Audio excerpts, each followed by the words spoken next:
Ako nga pala si Dino, anak ni Isabel at piniling mangamuhan dito sa Israel. Mahirap lang sa una, kinulang sa papel. Nasangla pa nga yung lupa namin dun sa may plasere. Kasi sa Pilipinas, mahirap na ang buhay. Hindi sapat yung sinasahod ko sa paggugulay. Si nanay labandera at dun sa arawan, si tatay ay nakabilad doon sa palayan. Kung kaya ay naisipan ko na mag-ibang bansa sa paniniwalang ang makakaahon daw ako. Bigla nung unang araw ay napakahirap, di ko manguya. Natutulog pa ako habang ang unan ay basa ng mga luha. Sapagkat miss ko na si nanay, ilang buwan nang lumipas ako na ay nasanay.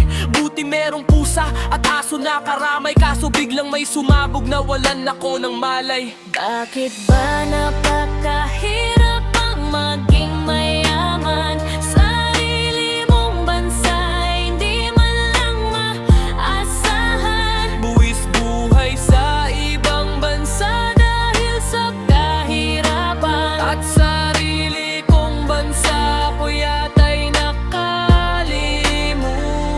Hanggang gising ang gulo na ng silid, mga gamit kong naipon nakakalat sa sahig. Mausok at madilim, mga pagsabog na rinig. Kahit na ba di malapit ay ramdam mo ang yanig.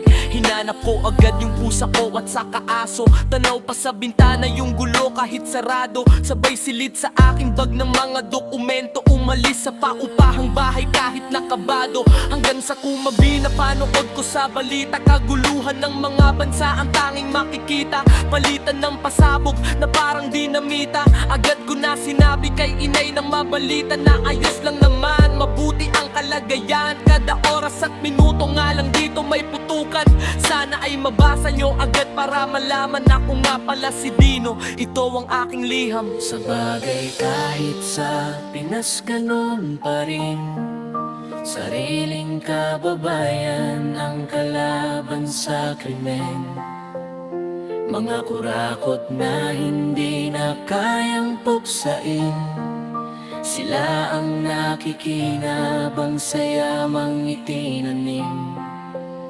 Mga buwaya at sakim ay nagkalat sa Pinas. Gobyernong kriminal habang tayo yung utas. Hanggang kailan matatapos yung gera sa ating bayan kung tanging korupsyon mananatili na kalabon?